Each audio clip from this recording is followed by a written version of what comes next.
What is up? Welcome to this video. Welcome to another software engineering concept. In this video, in Python, in this video we are going to check what is Jinja2. So Jinja2 in itself is a fast, flexible Python templating engine that separates application logic from presentation through Python-like expressions. It powers major tools like the Flask, Ansible, and Salt, making it a cornerstone in the Python ecosystem. Python developers rely on Jinja2 primarily for generating HTML, XML, and text-based formats in web projects.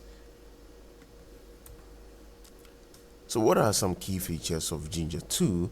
Jinja2 enables DROI principles through base templates and reusable components for cleaner modular code. It actually offers automatic HTML escaping to prevent XSS attacks and securing sandbox rendering.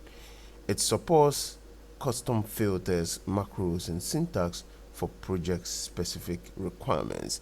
Beyond web development, Jinja2 powers static site generators, configuring automation, and secure macros via Dart across diverse Python projects.